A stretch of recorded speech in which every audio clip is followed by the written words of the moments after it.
చివరికి యేసే పరలోకంలో, ఎవరికి ఎవరు ఈ లోకంలో.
ధనము నీకుంటే అందరూ వస్తారు, దరిద్రుడవైతే వరికెవ్వరు రారు.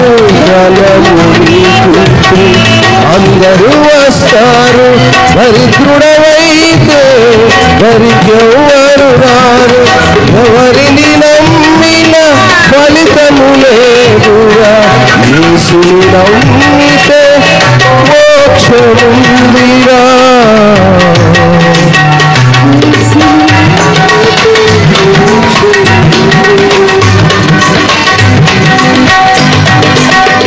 ఎవరికి ఎవరు ఈ లోకంలో, ఎవరికి యేసే పరలోకంలో, ఎవరికి ఎవరు ఈ లోకంలో.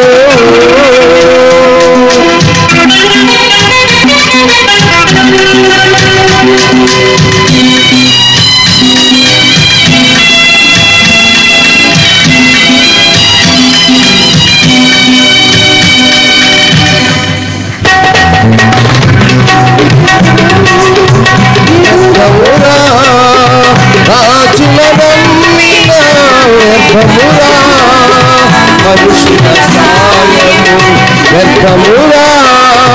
రాజుల నమ్మిన వ్యర్థమురా, యెహోవాను ఆశ్రయించుట, యెహోవాను ఆశ్రయించుట ఎంతో మేలు, ఎంతో మేలు, ఎంతో మేలు, ఎంతో మేలు. ఎవరికి ఎవరు ఈ లోకంలో, చివరికి యేసే పరలోకంలో. ఎవరికి ఎవరు ఈ లోకంలో, చివరికి యేసే పరలోకంలో.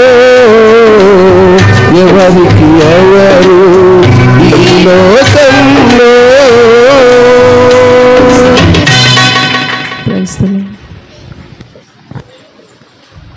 మంచిది.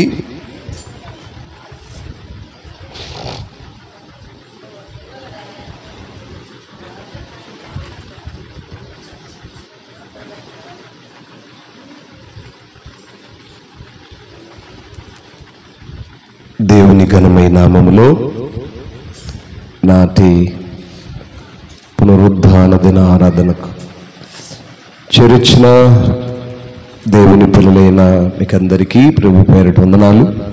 అందరికి వందనాలమ్మా. అందరు ఇటు చూడాలి, కింద చూడమాకండి. కొద్దిసేపు మిమ్మల్ని మీరు ఎంతసేపు చూసుకున్నా కలర్ బెరగరు, బలం బెరగరు. కనుక దేవుని వైపు కొద్దిసేపు చూద్దాం, దేవుని మాటల వైపు కొద్దిసేపు మనసు ఉంచుదాం. దేవుని సన్నిధిలో ఉన్నాం కనుక దేవుని మాటల వైపు మన దృష్టి ఉంచాలి.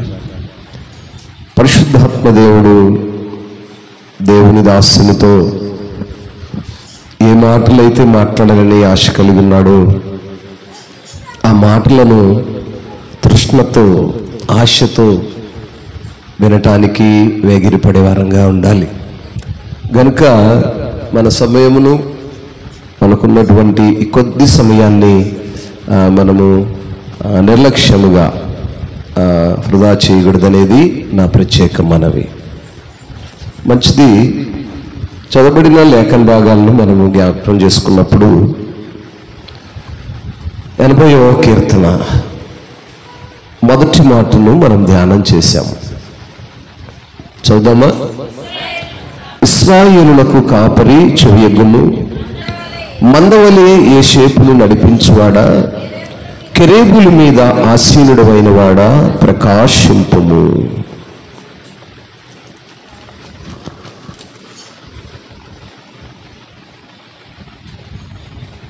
ఈ మాటను మనం చదివినప్పుడు ఇశ్రాయేలు యొక్క కాపరి అయినటువంటి దేవుడు ఇశ్రాయేలును నడిపిస్తున్నటువంటి సమయంలో వారి ఎడల ఆయనకున్న తలంపులను, ఉద్దేశాలను, వారి పక్షముగా విజ్ఞాపన చేసినటువంటి ఆసాపును, కీర్తనకారుణ్ణి మనం చూస్తున్నాం. ఇక్కడ మనం జాగ్రత్తగా గమనించవలసిన ప్రాముఖ్యమైన అంశం ఏంటంటే 7వ వాక్యము.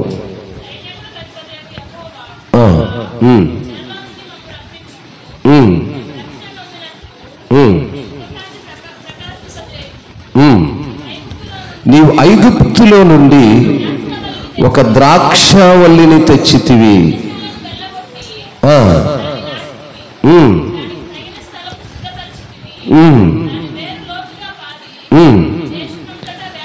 చాలమ్మా. ప్రియులారా, ఇక్కడ జాగ్రత్తగా ఈ లోతైన విషయాన్ని గ్రహించాలి. మొదట మనం గమనించినప్పుడు ఇశ్రాయేలుకు కాపరి చెవియొగ్గుము. 8వ వాక్యము చూసినప్పుడు నీవు ఐగుప్తులో నుండి ఒక ద్రాక్షావల్లిని తెచ్చితివి, అన్ని జనులను వెళ్ళగొట్టి దాని నాటితివి. ఈ వాక్యములో ప్రాముఖ్యమైన మాట ఏంటంటే ద్రాక్షావల్లి గురించి ఒక మాటను మనము తెలుసుకోవాలి.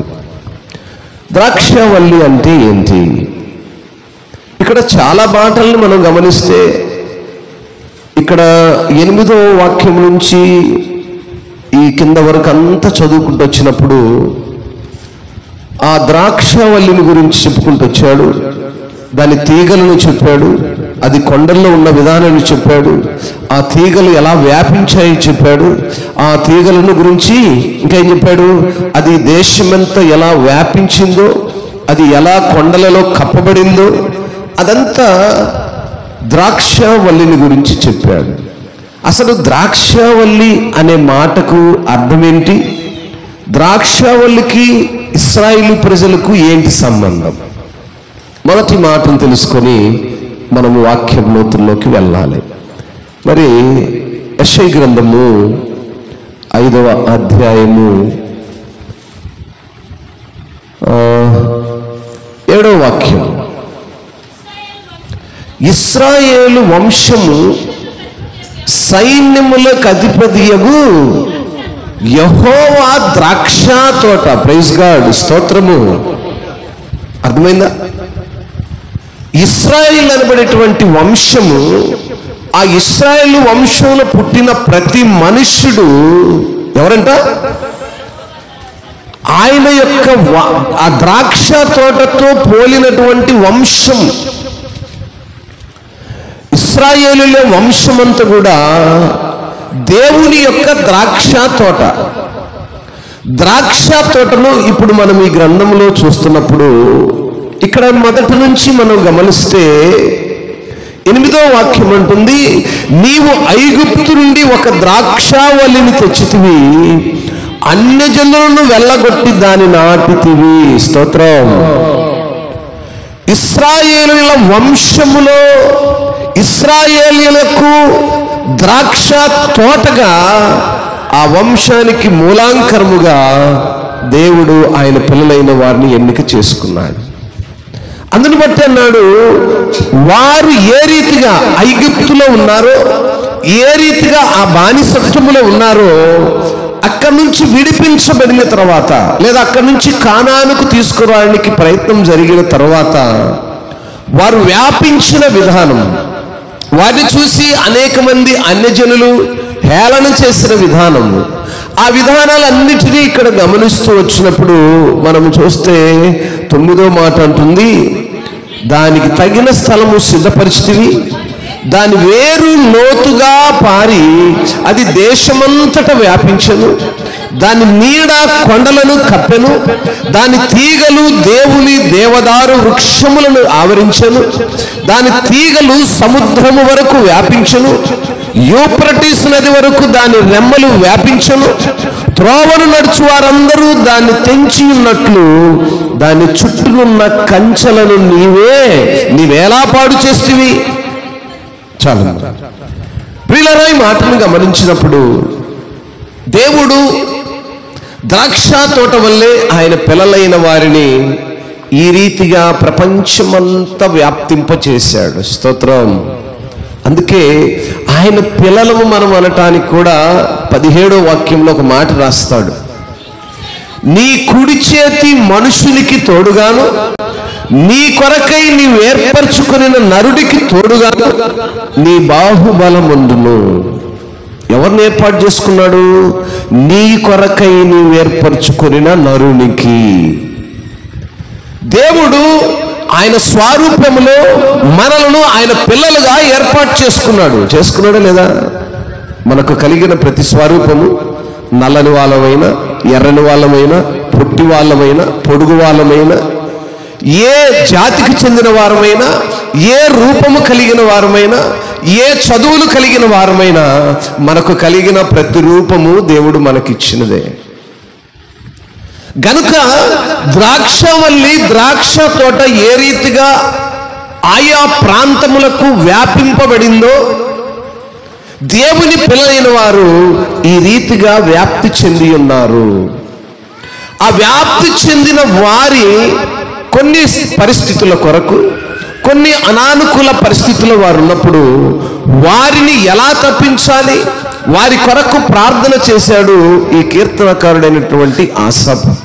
అందుకనే 3వ వాక్యములు మనము చూస్తాము, దేవా చెరలో నుండి మమ్మల్ని రప్పించుము, మేము రక్షణ నొందినట్లు నీ ముఖకాంతి ప్రకాశింపజేయము.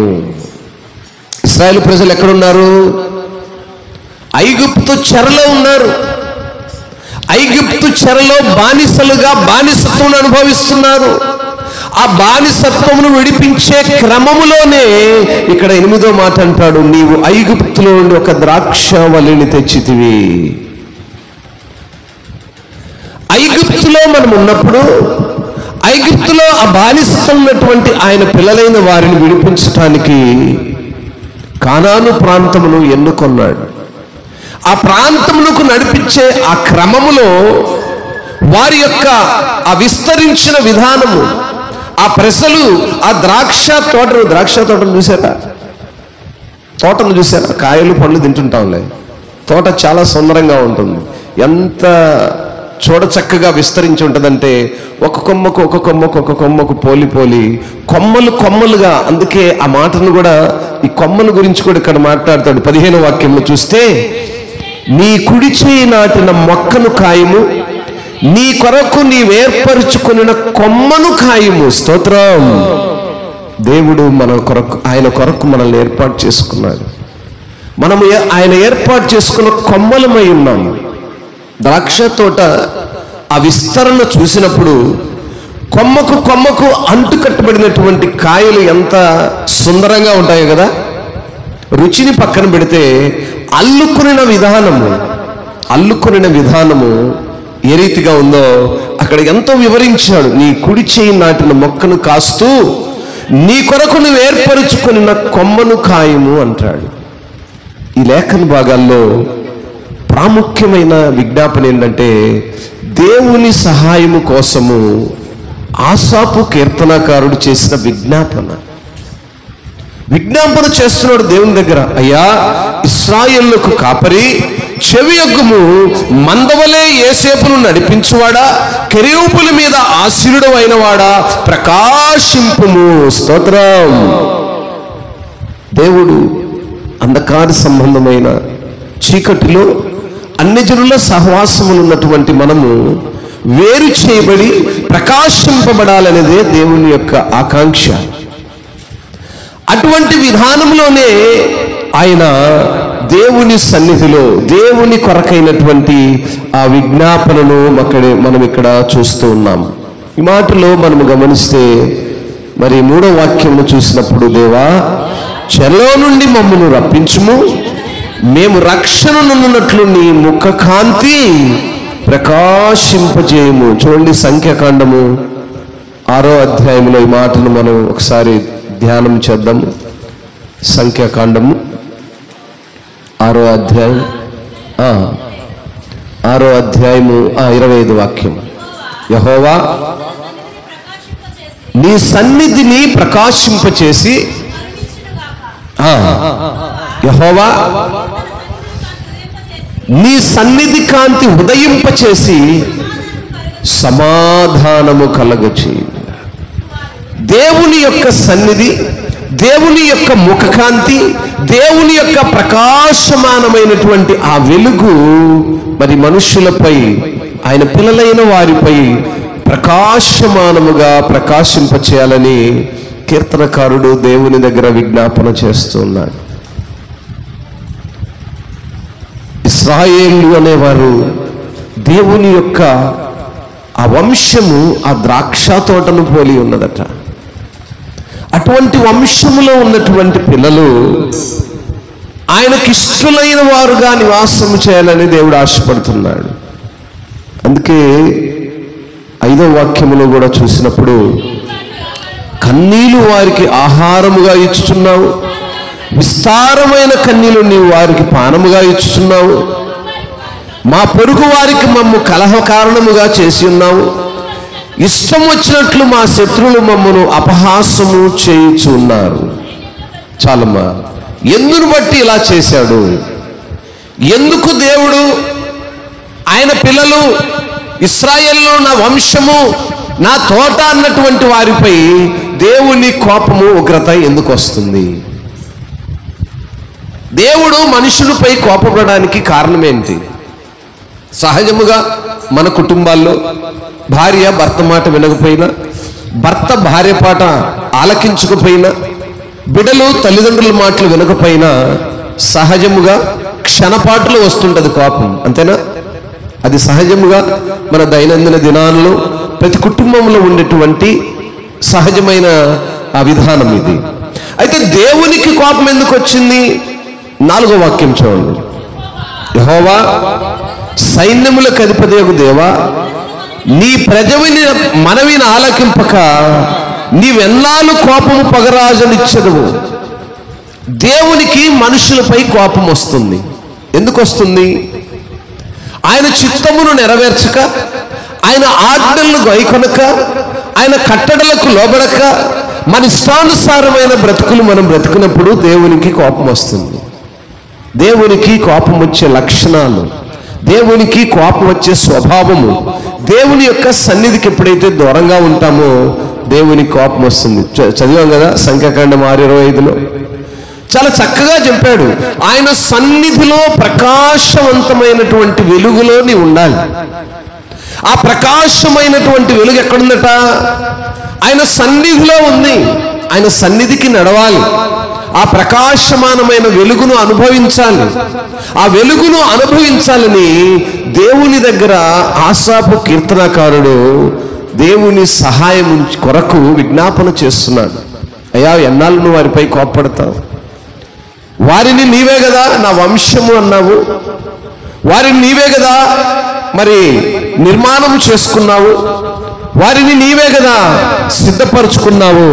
మరి వారు ఎన్నాళ్ళు నీకు, అందుకే నీ కుడి చేతి మనుషునికి తోడుగాను, నీ కొరకై నీవు ఏర్పరచుకున్న నరునికి తోడుగాను నీ బాహుబలముందును. దేవుడు ఏర్పరచుకున్న ప్రజలు, దేవుని చేత నిర్మించబడిన ప్రజలు, ఆయన కుడి చేతిని తోడుగా కోరుకున్న ప్రజలు, ఆయన కొరకైనటువంటి ప్రజలు, ఆయన ఏర్పాటు చేసుకున్న ప్రజలు ఆయన సన్నిధిలో ఉండాలనే దేవుడు కోరుతా ఉన్నాడు. కనుకనే ఆ మాటలను మనం ఇంకా గమనించినప్పుడు మరి 39వ కీర్తన 11వ వాక్యంలో కూడా మనం చూస్తే 39:11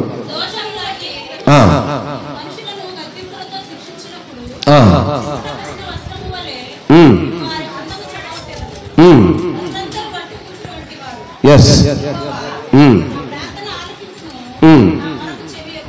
చాలు.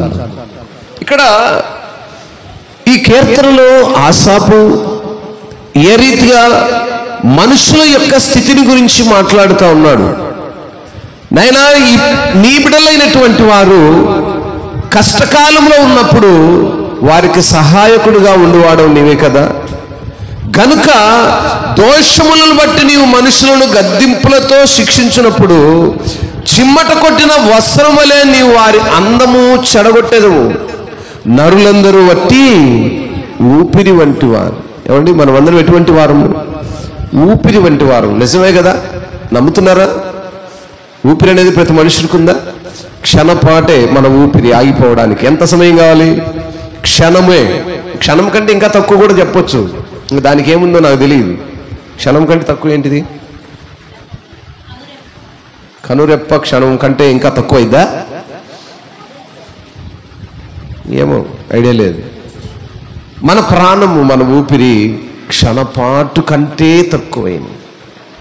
గనుక అంటాడు, దోషములను బట్టి నీవు మనుషులను గద్దింపులతో శిక్షించున్నప్పుడు దేవుడు మనుషులను శిక్షిస్తాడు. ఇందాకే చెప్పాను, మన బిడ్డలు మన మాట విన్నప్పుడు గద్దిస్తాము, శిక్షిస్తాము. దేవుని పిల్లలైన మనము దేవుని మాటలు విన్నప్పుడు ఆయన గద్దించినను శిక్షించినను లోబడేవారుగా ఉన్నప్పుడే ఆయన పిల్లలం అవుతాం. ఆయన గద్దింపు ఎలా ఉంటుంది? వ్యాధులతోనూ, బాధలతోనూ, ఇబ్బందులతోనూ, రోగములతోనూ, గాయములతోనూ గద్దిస్తాడు. కొంతమంది అన్ని ప్రజలు అంటుంటారు, ఏంటయ్యా మీ దేవుడు, మరి దేవుడు కాపాడేవాడు, రక్షించేవాడు అని అంటారు. దేవుడు అంటే ఎలా ఉండాలి? ఎప్పుడు సంరక్షిస్తూనే ఉండాలి. కానీ మీకేంది? గాయాలు పెడతాడంటారు, గద్దిస్తాడంటాడు, రోగాలు పెడతాడంటాడు. అదిగో ఇశ్రాయేలు ప్రజలు మాటినప్పుడు వాళ్ళు చంపేయమంటాడు. అవును అన్నాడు, నిజమే. ఎందుకన్నాడు? ఆయన పిల్లలైన వారు ఆయన మార్గములను వెనుక తప్పిపోయినప్పుడు గద్దించవలసిన బాధ్యత మనపై ఉంది. అందుకంటాడు సామెతల గ్రంథంలో, బాలుడు త్రోవ తప్పినప్పుడు ఏ తల్లిదండ్రులైతే గద్దించరో వాడు ఆ తల్లిదండ్రులకు విరోధి అవుతాడు. బెత్తం వాడని వాడు తన తండ్రికి విరోధి అగును అంటాడు సామెతల గ్రంథం కదా. కాబట్టి బెత్తము ఎందుకు వాడుతున్నావు? నీవు మంచిగా ఉండాలని, నువ్వు ఆశీర్వాదకరంగా ఉండాలని, నీవు బాగుండాలని, నీ కుమారుడు కుమార్తె ఈ లోకములో మంచి ధన్యత కలిగిన, మంచి జ్ఞానము కలిగిన, గ్రామములో, సంఘములో, సమాజములో విలువ కలిగిన వ్యక్తిగా ఉండాలని నీ కుమారుని కుమార్తెను గద్దిస్తున్నావు. అలా గద్దించలేదనుకో వాడేమవుతాడట? ఆ తల్లిదండ్రులకు విరోధి అవుతాడు, పగస్తుడవుతాడు. గనుకనే ఆయన పిల్లలైన వారిని గద్దిస్తుంటాడంటే ఆయన వచ్చి మీ పిల్లలు మీరు కొట్టినట్టుగా కర్ర తీసుకొని వాతలు పడేటట్టు కొట్టి పక్కింటాము వచ్చి అయ్యో ఎందుకు పిల్లలట్టు కొడుతున్నావు అనేదో ఉండదు. దేవుని యొక్క గద్దింపు గాయాల ద్వారాను, రోగముల ద్వారాను, బాధల ద్వారాను, అనేకమైనటువంటి విధానములో వారిని గద్దిస్తూ ఉంటాడు. అక్కడే మనము ఆ పై మాటలో చూస్తాము. కీర్తనల గ్రంథము 39వ కీర్తనలో 10వ వాక్యములో, నీవు పంపిన తెగులు నా మీద నుండి తొలగింపుము, నీ చేతి దెబ్బ వల్ల నేను క్షీణించుచున్నాను. దేనివల్ల? తెగుళ్ళు పంపించాడు. ఆ రోజు ఇశ్రాయేలు ప్రజలు కూడా, అయ్యా మేము మా దేవుణ్ణి ఆరాధించుకుంటాము, మాకు కొంత సమయం కొంత మాకు విరామం అన్నప్పుడు ఫరో ఒప్పుకోలేదు. ఒప్పుకున్నాడా? ఏం చేశాడు? తెగుళ్ళను పంపించాడు, తెగుళ్ళు ద్వారా గద్దించాడు. అప్పటికి విన్నాడు ఫరో. ఎన్నో తెగుళ్ళను పంపించినప్పుడు ఆ చివరి క్షణములో తన ప్రాణమునికే ముప్పించినప్పుడు ఫరో విన్నాడు.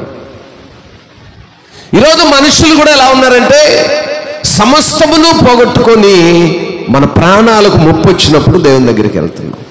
అందుకే కీర్తనకారుడు 8వ వాక్యము 9వ వాక్యాలు కూడా అంటాడు, ప్రభువా నా అతిక్రమములను బట్టి నన్ను విడిపింపుము, నీచులకు నన్ను నిందాస్పదముగా చేయకుము, దాని చేసినది నీవే గనుక నోరు తెరవక నేను మౌనైతిని.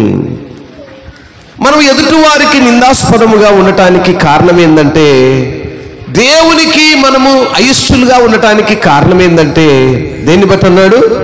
మన అతిక్రమములను బట్టి. అతిక్రమం అంటే క్రమము లేని జీవితము, భయభక్తు లేని జీవితము. దేవునికి ఇష్టమైన జీవితాన్ని మనం అనుసరించినప్పుడు అది దేవునికి అతిక్రమములాగా కనిపిస్తుంది. అతిక్రమము, క్రమము. అతిక్రమం అంటే, క్రమం అంటే ఏంటి? సరైన మార్గము లేనిది. క్రమము అంటే చక్కని మార్గములో వెళ్ళేది. దేవునికి ఇష్టలైన మనము క్రమములో నడవాలి. దేవుని ఒక క్రమాన్ని ఇచ్చాడు మనకు.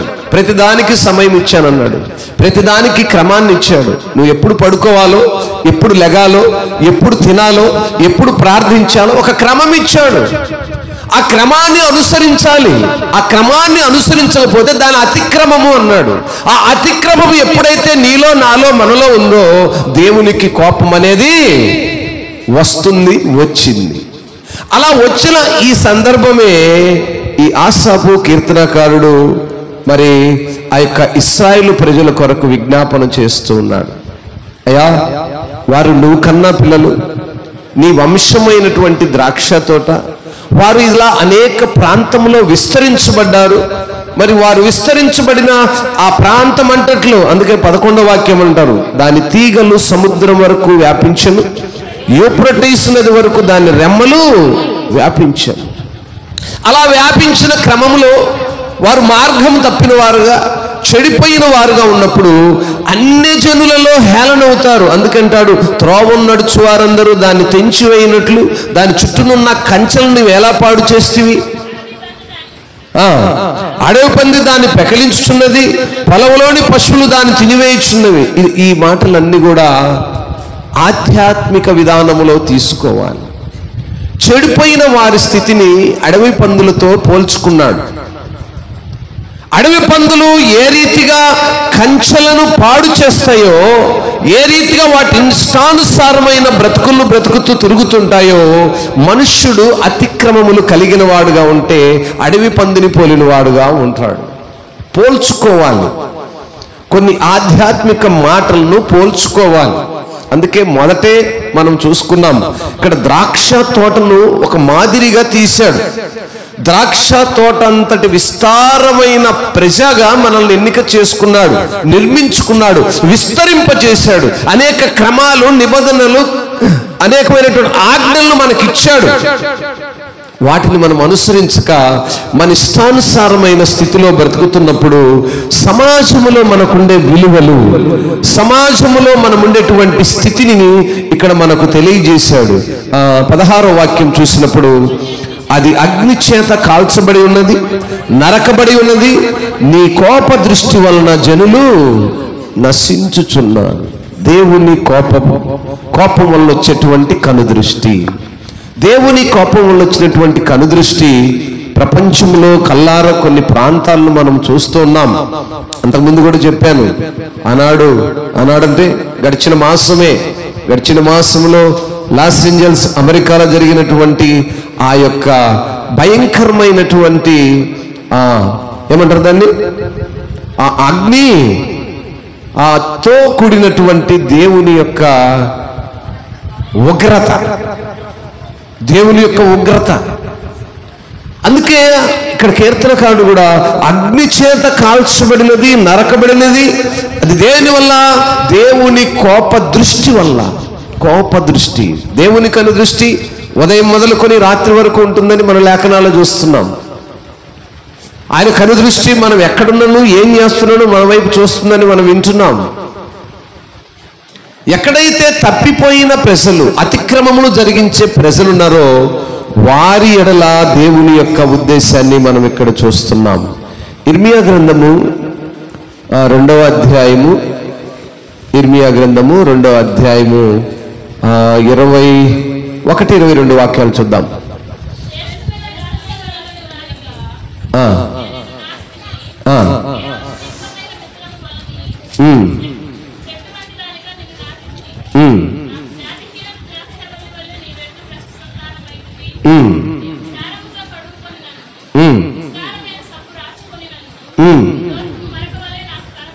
చాలమ్మా ప్రియులారా, ఇక్కడ గమనిస్తే ద్రాక్ష తోట అయినటువంటి నా పిల్లలు నా వంశము అన్నాడు. ఇప్పుడు దీన్ని మనం మన యొక్క ఇశ్రాయేలు ప్రజలను ఉద్దేశించిన ఆ గుంపులో, ఆ సహవాసంలో ఉన్న మనము ఈ మాటను మనము అన్వయించుకుందాం. అంటున్నాడు కదా, శ్రేష్టమైన ద్రాక్షావల్లి వంటి దానిగా నేను నిన్ను నాటి తిని. శ్రేష్టమైన ద్రాక్షావల్లి అంటే మంచి తోట. ద్రాక్ష తోటలో ద్రాక్ష పండ్లు కూడా రకరకాలుగా ఉంటాయి కదా. ఒకటి తీయగా ఉంటుంది, మరొకటి పుల్లగా ఉంటుంది. తింటున్నప్పుడు పుల్లగా ఉన్నది తిన్నప్పుడు, తీయగా ఉన్నది తిన్నప్పుడు ఆ వ్యత్యాసము వేరుగా ఉంటుంది, ఆ మాధుర్యం వేరుగా ఉంటుంది. దాన్ని బట్టే శ్రేష్టమైన ద్రాక్షావల్లి దానిగా నేను నిన్ను నాటి తిని. ఇశ్రాయేలు ప్రజలున్న దేవుడు శ్రేష్టమైనటువంటి ద్రాక్షావల్లిగా నాటాడు. అయితే కేవలము నిక్కమైన విత్తనముల వలని చెట్టు వంటి దానిగా నిన్ను నాటి తిని, నాకు జాతిహీనపు ద్రాక్షావల్లి వలె నీవెట్లు ఎట్లు చదవాలి. ఎవరికి చదువు వస్తున్నట్లేదు, వినపడుతున్నట్లేదు. నీవెట్లు భ్రష్ట సంతానమైతివి. భ్రష్ట అంటే చెడిపోయిన, పనికి మాలిన, దేవునికి అయిష్టమైనటువంటి కుమారులుగా, కుమార్తెలుగా మీరు ఎలా అయ్యారో. భ్రష్ట సంతానం. నేను ఎలాంటి దానిగా చేశాను? శ్రేష్టమైన ద్రాక్షవల్లిగా నిన్ను సృష్టించాను, శ్రేష్టమైన ద్రాక్షవల్లిలో నిన్ను నిర్మించాను. నువ్వు ఎలా అయ్యావు? భ్రష్ట సంతానమయ్యావు. పనికి మాలిన, లెక్కింపు లేని, దేవునికి అయిష్టమైనటువంటి కుమారులుగా, కుమార్తెలుగా మీరున్నారే. ఇప్పుడు దేవుని కోపం రాదా? ఏమండి, దేవుని కోపం వస్తుందా లేదా? మన పిల్లలు మన మాట వినకపోతేనే మనకు క్షణపాటులో వచ్చే కోపము, క్షణపాటులో మనం తీసుకునే నిర్ణయము, క్షణపాటులో వారిపై మనకున్నటువంటి ఆ యొక్క భయంకరమైనటువంటి ఉగ్రతతో కూడిన విధానం ఎలా ఉంటుందంటే పూనకు వచ్చిన మనుషుల్లాగా ఉంటారు. అను కదా, పూనకం వచ్చిన మనుషుల్లాగా ఉంటారు పిల్లలు ఒక పాటలో మన మాట వినకపోతే. అందుకు 22వ వాక్యం అంటుంది, నీవు క్షారముతో కడుగుకొనినను, విస్తారమైన సబ్బు రాసుకునినను, నీ దోషము వరకవలే నాకు కనబడుచున్నది. ఎలా ఉందంటండి? మన యొక్క దోషము, మన యొక్క పాపములు, మన అతిక్రమములు దేవునికి నువ్వు ఎంత కడిగినా కూడా అవి మరకల్లాగానే ఉన్నాయట. కొన్ని మరకలు ఎన్ని సబ్బులు వేసి కడిగినా పోవు. బట్టలు ఉతుకుతుంటారు కదా, బాగా అనుభవం కదా మీకు. కొన్ని మరకలు పోవు. ఏంటి పోలేదు? ఏంటమ్మగారు ఈ మరక ఎంత లేదు? అది పోలేదండి, ఏం చేసేది ఏముంది? ఇంకంటే ఆ మరక అలాగే ఉంటుంది. దేవునికి కోపం వచ్చినప్పుడు మన యొక్క దోషము దేవుని దృష్టిలో మరక వలె కనపడుతున్నాయట. ప్రియులారా, కనుక దేవుని పిల్లలమైన మనము, ఇశ్రాయేలు యొక్క కాపరి యొక్క పిల్లలమైన మనము దేవుణ్ణి ఆరాధిస్తున్నప్పుడు మనలో ఉన్న మరకలను, డాగులను, మచ్చలను మనం ఎతకాలి. ఎవరో ఎతకూడదు. మరకలంటే ఏంటి, డాగులంటే ఏంటి, మచ్చలంటే ఏంటి? ఇవన్నీ కూడా బట్టలకుండేవి, ఒంటికుండేవి కాదు, మనలో ఉండే క్రియల రూపంలో కనపరచబడేవి. ఈ మచ్చ, డాగు ఇవన్నీ కూడా క్రియలలో కనపరచబడేటువంటివి. క్రియలలో మన ఆధ్యాత్మిక స్థితిని మనం పరిశీలించుకోవాలి. పరిశీలించుకున్నప్పుడు మన యొక్క ఆధ్యాత్మిక స్థితి ఆ యొక్క మరకబడినటువంటి ఆ బట్ట వలె, ఆ మరకను చెరిపినా పోనటువంటి ఆ యొక్క వస్త్రం వలె, లేదా మరి ఆ దోషముతో కూడినటువంటి ఆ మరక వలె ఉన్నదేమో పరిశీలించుకోవాలి. గనుకనే విజ్ఞాపన చేస్తూ ఉన్నాడు కీర్తనాకారుడు, ఇశ్రాయేలు పిల్లల పక్షముగా. ఈరోజు ప్రతి సంఘాల్లోనూ, ప్రతి మందిరాల్లోనూ, క్రైస్తవ కుటుంబాల్లోనూ దేవుని దగ్గర విజ్ఞాపన చేస్తూ ఉంటాం. నేను ఎల్లప్పుడూ చెప్తుంటాను, కేవలం మన కుటుంబాలు, మన బిడ్డలు, మన పరిస్థితి కొరకే మనం ప్రార్థన చేయకూడదు. సంఘాల కొరకు ప్రార్థన చేయాలి. మన ప్రక్కనే ఉన్నటువంటి నైబర్స్, అన్యులుగా మారిపోతున్న వారి కొరకు ప్రార్థన చేయాలి. మన కుటుంబంలో మనతో దాంపత్య జీవితం అనుసరిస్తూ దేవునికి దూరస్తుడుగా ఉన్నటువంటి భర్త కొరకు ప్రార్థన చేయాలి. అన్యుడు అంటే ఎక్కడో పోయి అతకమాకండి. నీ భర్తే అన్యుడు. అన్యుడు అంటే నీ భర్తే. నువ్వు ప్రార్థన పర్రాలువే. నువ్వు క్రైస్తవురాలుగా దేవుణ్ణి సొంత రక్షకునిగా అంగీకరించి అనుదినము, పునరుద్ధాన దినము ఆయన జ్ఞాపకం చేసుకుంటూ ఆయన శరీరమును, రక్తమును తీసుకుంటున్న దానవే. కానీ నీ దాంపత్య జీవితం ఎవరితో ఉంది? నీ సహవాసం ఎవరితో ఉంది? చెప్పాలి, ఎవరితో ఉంది? అన్యుడితో ఉంది. నీ భర్త అన్యుడు. అందుకే వివాహాల సమయంలో నిజమైన క్రైస్తవ కుటుంబాల్లో భార్యాభర్తలు ఇరువురు బాప్తీస్ అనుభవం కలిగితేనే వివాహాలు చేసుకోవాలనేది కొన్ని సహవాసాల్లో ఉన్నటువంటి క్రమం. కొన్ని సహవాసాలు అలా ఉంటేనే వివాహాలు, లేకపోతే వివాహాలు చేయరు, చేసుకోరు, ఇచ్చుకోరు, పుచ్చుకోరు. కొన్ని సహవాసాల్లో లోకానుసారమైన స్థితిలో వెళ్ళిపోతుంటారు. ఆ కట్టడి ఎందుకు అంటే క్రైస్తవుడులాగా ఉన్నప్పుడే వారి యొక్క ఆ దాంపత్య జీవితము, ఆత్మీయ సహవాసము ఒక తాటిపై వెళ్తుంది. ఈయన ప్రార్థన పరుడై ఆమె ప్రార్థన పరురాలు కాదనుకోండి, ఆమె అన్యురాలు. ఆయన ప్రార్థన పరుడై ఈమెకు ప్రార్థన అనుభవం లేదనుకోండి, ఆమె అన్యురాలు. ఇలా అన్యురాలుగా ఉండటానికి ఏమో పెద్ద లాజిక్స్ ఏమో అవసరం లేదు. దేవుని సన్నిధికి నడవక ప్రార్థన అనుభవం లేకుంటేనే మనము అన్యులు అని పిలువబడతాము. అందును బట్టి మరి చదవబడిన ఆ మాటలు మనం గమనించినప్పుడు ఏం చదివాం మనము?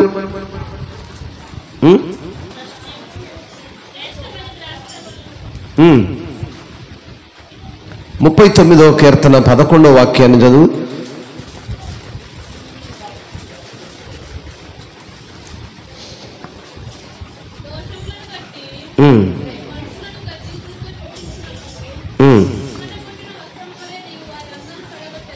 ఎస్,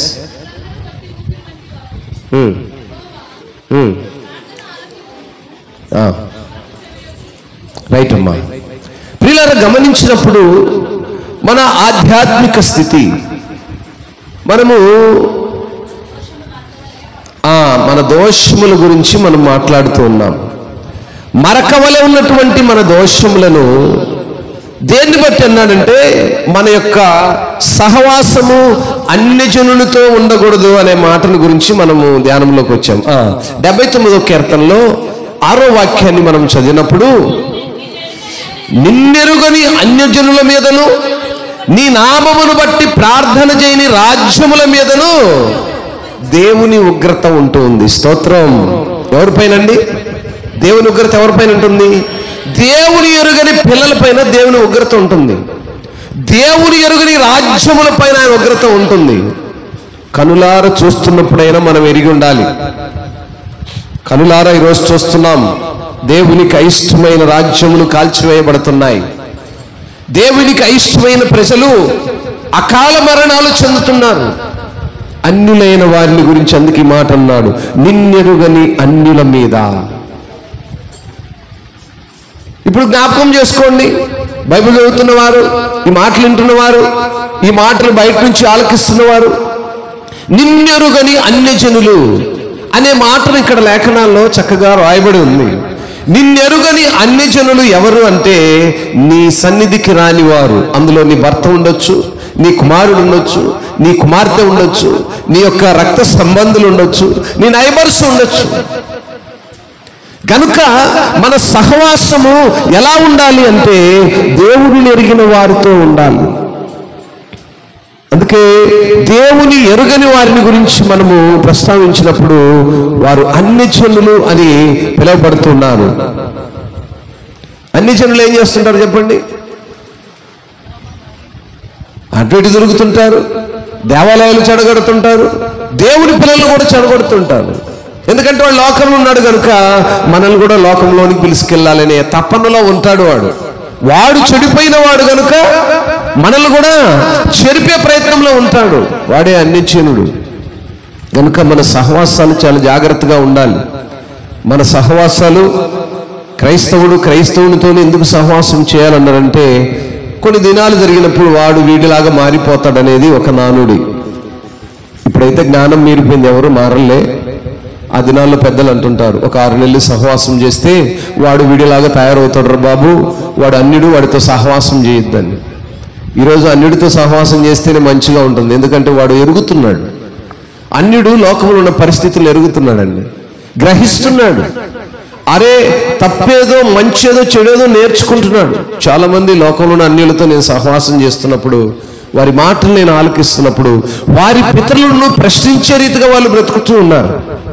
వారి పితరులను ప్రశ్నిస్తున్నారు, అయ్యో ఏంటి మనం ఎందుకు ఈ విగ్రహారాధన చేస్తున్నాం, ఎందుకు ఈ రాయికి మొక్కుతున్నాం, ఎందుకు ఈ పాముకు పాలు పోస్తున్నాం, అది కరుస్తుందే, ఇది జీవం లేనిదే అని ఈనాటి ఈ జనరేషన్ అటువంటి అన్యులైన పిల్లలు వారి పితరులైనటువంటి ఫోర్ ఫాదర్స్కు చెప్తున్నారు, అయ్యో ఇంకా ఏంటి డాడీ, ఏంటి మమ్మీ, గ్రాండ్మా, గ్రాండ్ఫా, ఏంటివి, ఇంకా మీరు ఈ పిచ్చి లోకంలోనే ఉన్నారు.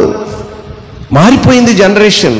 అందరూ జీవము కలిగినది ఏదో తెలుసుకుంటున్నారు, జీవము లేనిది ఏదో తెలుసుకుంటున్నారు. ఆ వ్యత్యాసాన్ని గ్రహించి నడుచుకుంటున్నారు. కాదే జీవము కలిగిన దేవుణ్ణి ఆరాధిస్తున్నటువంటి క్రైస్తవుడు మాత్రము నిర్లక్ష్యంతో ఉంటున్నాడు. స్తోత్రం. నిర్లక్ష్యంతో ఉంటున్నాడు. ఎందుకంటే నాకు తెలుసు బైబిల్ మాది, యేసుప్రభు మా ఇంట్లో ఉన్నాడు, మేము యేసుప్రభుని నమ్మిన వాళ్ళము. నువ్వు నమ్మితే ప్రయోజనం లేదు కదా. యేసుప్రభు ఏమన్నాడు, నువ్వు నమ్ముకుంటే ఏం ప్రయోజనం లేదు. క్రియలు కావాలి, క్రమము కావాలి, అనుసరించేది కావాలి, వెంబడించేది కావాలి. అలా వెంబడించగలిగినప్పుడే మనము దేవుని కుమారులుగా కుమార్తెలుగా ఉంటాం.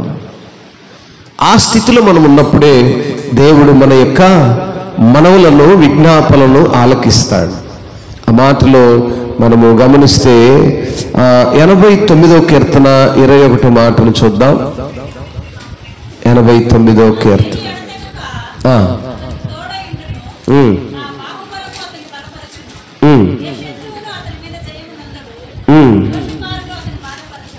చాలమ్మా.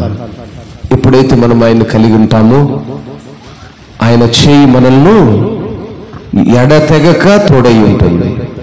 ఆయన బాహుబలం మనల్ని బలపరుస్తూ ఉంది. శత్రువు మీద మనకు జయముందుతుంది. దోషకారులు అతన్ని బాధపరచరు. స్తోత్రం. హల్లెలూయా. మన అతిక్రమములు దేవునికి ఇష్టముగా ఉన్నప్పుడు, అన్ని జనులతో సహవాసం లేనప్పుడు, దేవుని పిల్లలుగా మనం ఉన్నప్పుడు ఆయన చెయ్యి ఎడతెగక మనకు తోడై ఉంటుంది. ఆమేన్. ఆయన బాహుబలము మనల్ని బలపరుస్తుంది. ఆమేన్. ఏ శత్రువు మీదైనా జయమునందుతాము. ఆమేన్. ఏ దోషము మన దరి చేరి బాధపరచదు. అన్ని జనుల సహవాసం మనకు అక్కర్లేదు. దేవుని చిత్తమును అడిగి తెలుసుకొని నడిచే ఆ కృపలోకి మనం వెళ్ళగలిగితే దేవుడు గొప్ప కార్యాలు మన జీవితాల్లో చేయగలుగుతాడు. నాడు ఆసాపు కీర్తనకారుడు, ఇశ్రాయేలు యొక్క కాపరివైన దేవా, నువ్వెందుకు వారిని విడిచావు? వారు ఏ స్థితిలో ఉన్నారో నువ్వు చూడలేదా? నువ్వే కదా ద్రాక్ష తోటగా వాళ్ళని ఎన్నిక చేసుకున్నావు, ద్రాక్షవల్లిగా వాళ్ళని విస్తరింపజేశావు. ఆయా ప్రాంతాలు, కొండలు, సముద్రాలు, మరి అనేకమైనటువంటి తీగల వలె వేరుపారారు. దేవదారు వృక్షముల వలె వారు ఆవరించారు. అటువంటి వారు సముద్రం వరకు వ్యాప్తి చెందారు, యూఫ్రటీస్ నది వరకు దాని రెమ్మలు వ్యాప్తి చెందాయి. ఆ మాటలు అనుకున్నప్పుడు అవన్నీ కూడా మనకు అనుకరించుకోవాలి. మనం ఏ రీతిగా వ్యాప్తి చెందాము, ఏ రీతిగా విస్తరించాము, ఏ రీతిగా అభివృద్ధిలో ఉన్నాము, ఏ రీతిగా ఆశీర్వాదకరంగా ఉన్నాము, ఏ రీతిగా మన పిల్లలను దేవుడు ఆశీర్వదిస్తున్నాడో ఎరిగిన వారంగా ఉండాలి. అట్టి కృపలో మరి ఇశ్రాయేల్ యొక్క కాపురమైన దేవా, వారు హేళన పారు కాకుండా నీ చేతి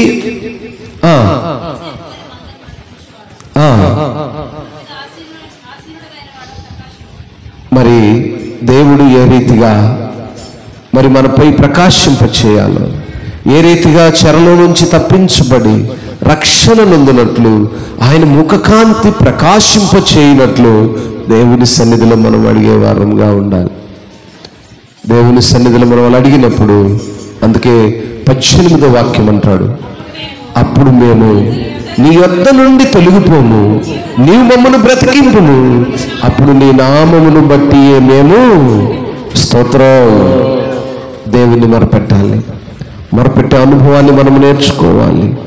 ఆయన మనల్ని బ్రతికించేవాడు. ఆయన నామమును బట్టి మనము ఆ మొరపెట్టే అనుభవానికి వెళ్ళాలి. అనేక మార్లు నేను ప్రకటిస్తుంటాను, తల్లిదండ్రులైన వారు ప్రార్థించే అనుభవం మన జీవితాల్లో కనపడితే బిడ్డలు మనం అనుసరిస్తారు.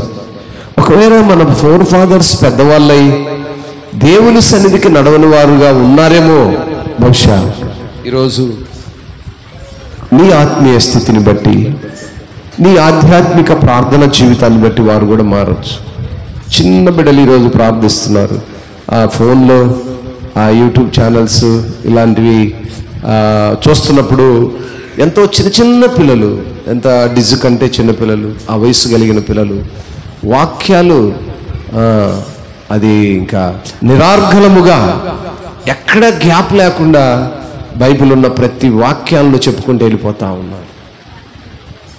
కంఠస్థ వాక్యాలు మేము చిన్నప్పుడు నేర్పించేవారు. అంతకంటే ఎక్కువగా వాక్యాలు నేర్చుకోవట్లేదు ఈనాడున్నటువంటి జనరేషన్ పిల్లలు, వాక్యాన్నే బోధిస్తున్నారు. స్తోత్రం. చిన్న చిన్న పిల్లలు వాక్యాన్ని బోధిస్తున్నప్పుడు చూడముచ్చటగా ఉంటుంది, కానీ పిల్లలు బోధిస్తున్నప్పుడు పెద్దలు వాటిని స్వీకరించరు. ఎందుకంటే వాడి వయస్సును చూస్తారు. ఇంత చిన్న పిల్లడు వీడు చెప్తే నేను నేర్చుకోవాలా అనేటువంటి ఆ ఇగో పెద్దవాళ్ళలో ఉంటుంది.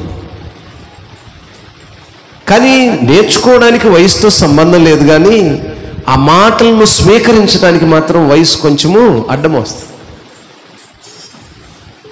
ఎవరు చెప్పినా ఏది బోధించినా దేవుని వాక్యంలో ఆ లోతుల్లో ఉన్న మర్మాలను మనం నేర్చుకోవాలి.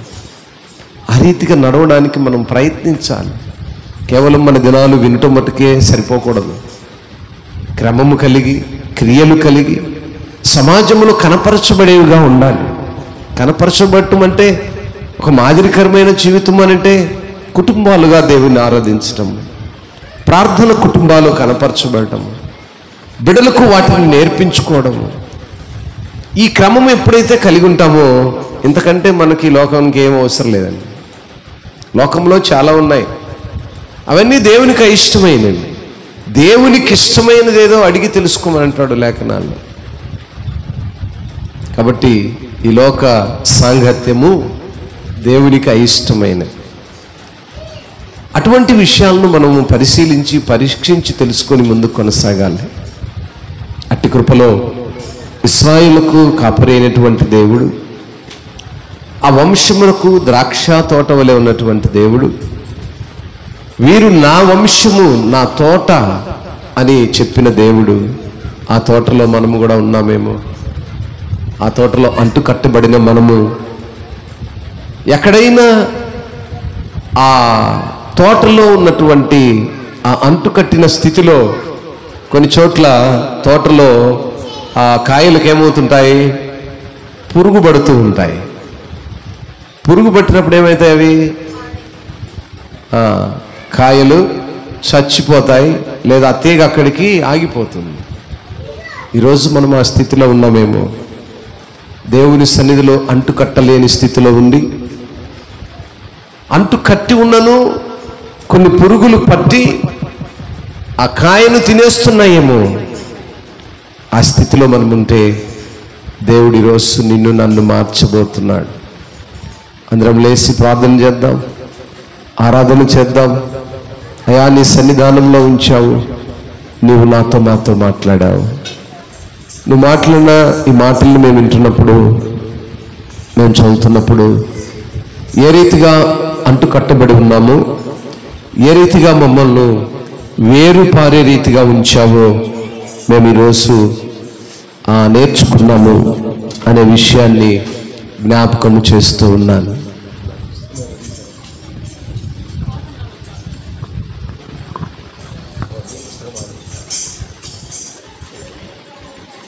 కనుక మనం ఆ రీతిగా అంటుకట్టబడిన వారమై, ఆ రీతిగా ఉండగలిగితే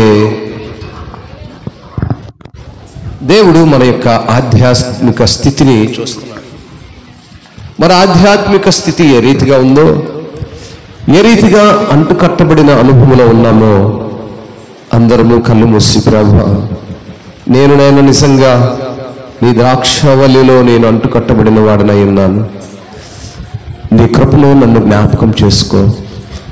ఇశ్రాయేలు కాపరి, ఇది నా వంశము, ఆ వంశము నా ద్రాక్ష తోట అని మీరు సెలవిచ్చారు. ఆ తోటలో మమ్మల్ని కూడా మీరు ఉంచినందుకు స్తోత్రం.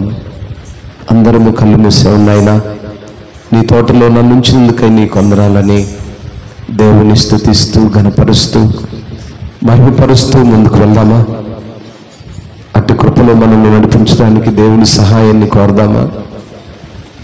నిజంగా దేవా, నీ తోటలో నన్ను ఉంచినందుకు స్తోత్రము అని చెప్పి కళ్ళు మూసి అందరం ప్రార్థనలో ఏకీభవించుదాం. ప్రార్థనలో ఏకీభవించుదాం.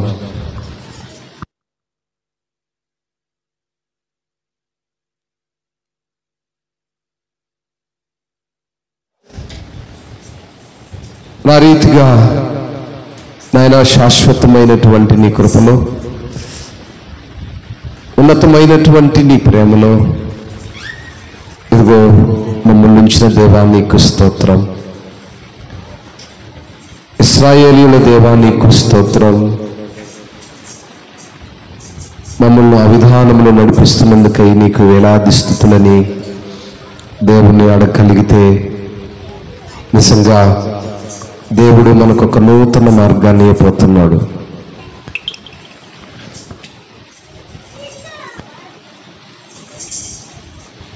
గనుక ప్రియులరా, ప్రార్థన చేసుకుందాం. కళ్ళు మూసిన వాళ్ళందరూ కూడా ప్రార్థన చేయండి. అయ్యా, ఇదిగో నీ తోటలో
నిత్యమైన సంతోషము నీలోనే, నిజమైన ద్రాక్షవల్లి నీవే,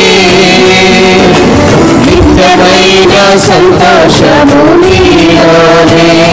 శాశ్వతమైనది, ఎంతో మధురమైనది నా పైన నీకున్న ప్రేమ,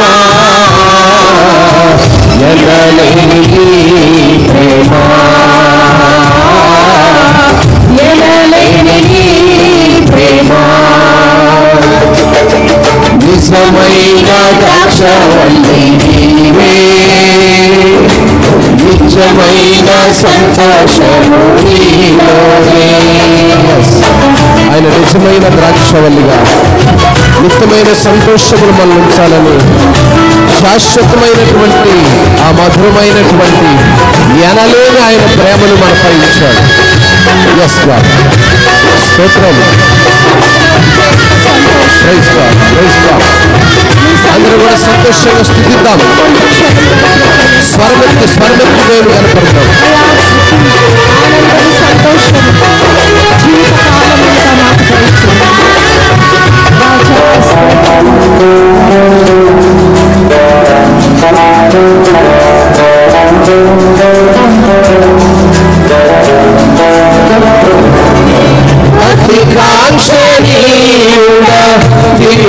దివ్యమైన నీ రూపులో జీవించుచున్నాను నీ ప్రేమకునే పత్రికగా అతికాంక్షణీయుడా దివ్యమైన నీ రూపులో జీవించుచున్నాను నీ ప్రేమకునే పత్రికగా శిథిలమయ్యుండగా నన్ను నీరు రక్తముతో కడిగి నీ పోలికగా మార్చినావే నా యేసయ్యా. అందరూ స్వరమెత్తి ఆయన శిథిలమైనటువంటి నన్ను నీ రక్తముతో కడిగి నీ పోలిక నాకిచ్చావు నాయనా. స్తోత్రం. నీ పోలికగా మార్చినావే నా యేసయ్యా. నిజమైన ద్రాక్షవల్లి నీవే. ఎస్ ఎస్ నిజమైన సంతోషము నీలోనే. నిజమైన ద్రాక్షవల్లి అవునా, నన్ను నిజమైన ద్రాక్షవల్లి అయినా నీ రూపము మాకిచ్చున్నావు. ప్రేమతో మమ్మల్ని పత్రికలుగా ఉంచావు. శిథిలమైపోయిన రోతైన పాడైన మా బ్రతుకులున్నైనా నీ ఉన్నతమైన కృప చేత నీ రక్తము చేత మమ్మల్ని కడిగి నీ పోలికను మాకిచ్చిన దేవానికి స్తోత్రం. ఎస్ ఎస్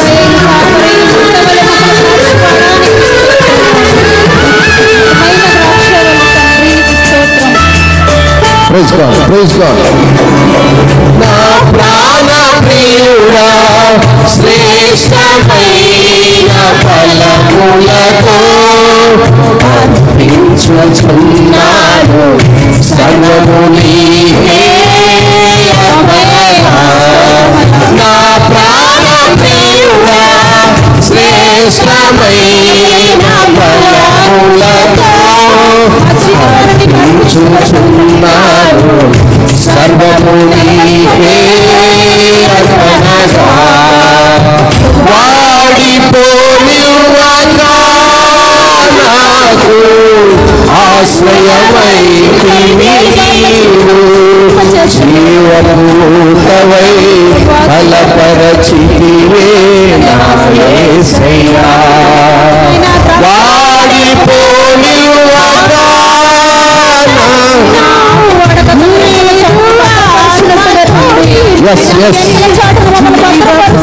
అవును నాయన, నీవు జీవపు భూతవై బలపరిచిన దేవానికి స్తోత్రం.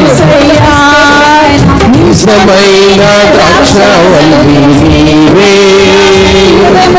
నిత్యమైన సంతోషము నీలోనే. నిజమైన ద్రాక్షవల్లి నీవే. నిత్యమైన సంతోషము నీలోనే. నిత్యమైన సంతోషం నీలో.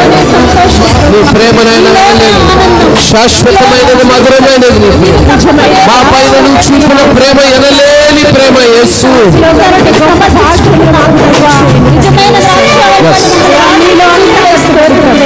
శాలేము రాజు అయిన దేవా, ధన్యమైన సీఎంలో మమ్మల్ని నడిపించడానికి కృపణీయ్యా. నీ చిత్తమైన మార్గంలో మేము అలిసిపోక నడవడానికి మాకు నేర్పించయ్యా.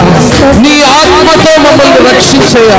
నీ ఆత్మతో నింపి నువ్వు ఆదరణకు కర్తవై నీ రాజ్యములో చేరే కృపను మాకు యేసయ్యా.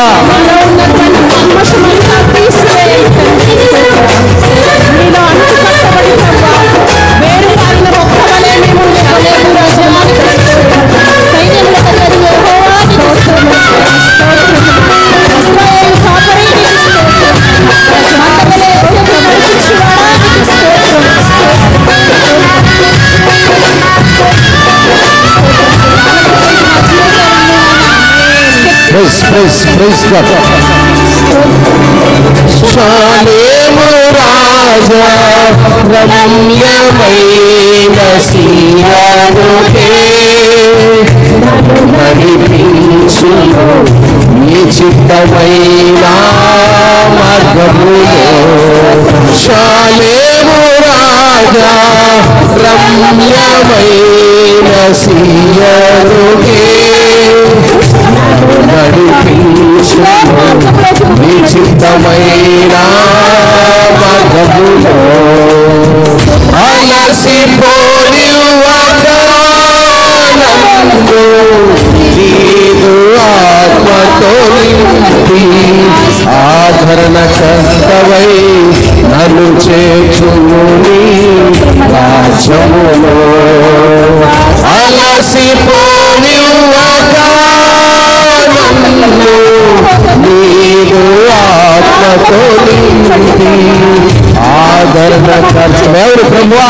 నువ్వు ఆదరణ కర్తవైన నీ రాజ్యములో చేరే భాగ్యము నాకు దయచేయ్యా. నాయనా, ఈ లోకములో ఒక దినము నేను విడిస్తాను. ఈ లోకమును విడిచిన తర్వాత ఆదరణ కర్తవైన నిన్ను చేరే కృపను, ఆ రాజ్యములో ఉండే కృపను, ఆ సియోనులో ఉండే కృపను నాకు దయచేయి యేసు.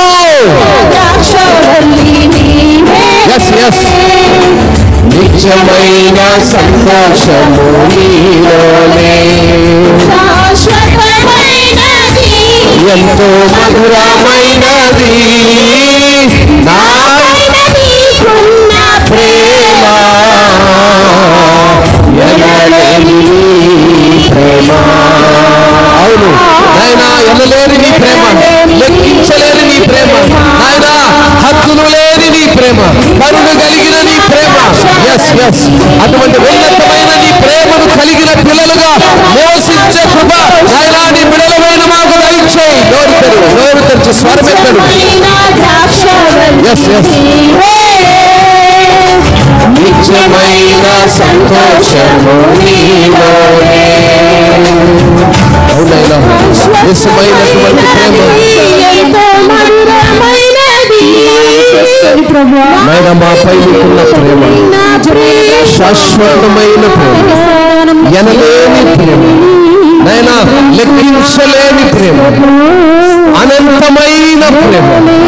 అవును దేవా, మేము ద్రాక్షవల్లిగా నాయనా నువ్వు ఏర్పాటు చేసుకుని మమ్మల్ని అంటుకట్టి నాయనా నీతో నాయనా నివసించి ఆ కృపనిచ్చి ఇదిగో ప్రభువా ఎంతో మధురమైనటువంటి ద్రాక్షవల్లిగా, ద్రాక్ష తోటగా, ఆ తోటలో నాయనా నీ పిల్లలుగా, నీ కుమారులుగా, కుమార్తెలుగా మమ్మల్ని ఉంచినందుకు నీకు స్తోత్రాలు. ఇటు ఆధిక్యత, ఇటు ఘనత, ఇటు ధన్యత, ఇటు ఉన్నతమైన భాగ్యమును పొందలేని అనేక మంది నాయన ఈ లోకంలో సంచారం చేస్తున్నారు. అన్యులైన ప్రజలతో సహవాసం కలిగి లోకాశల వైపు అయినా వారి మనసుంచుతూ లోకములో సంచారం చేస్తూ గాలి ఏ రీతిగా విసురుతూ ఎలా దాని స్థానుసారముగా వెళ్తుందో ఆ రీతిగా బ్రతుకుతున్న నీ పిల్లలైన వారి కొరకు అంగలారుస్తున్నామయ్యా. జ్ఞాపకం చేసుకోండి నాయన, జ్ఞాపకం చేసుకోండి.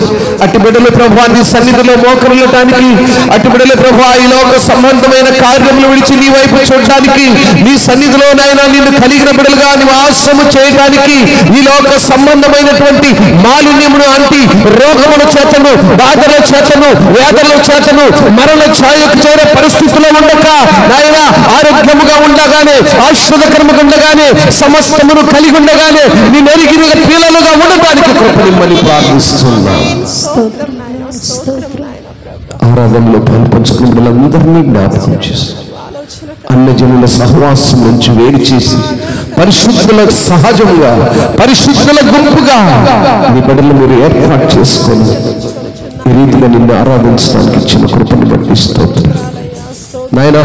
ఈ కృపల బిడ్డలను ఉంచినందుకు స్తోత్రం.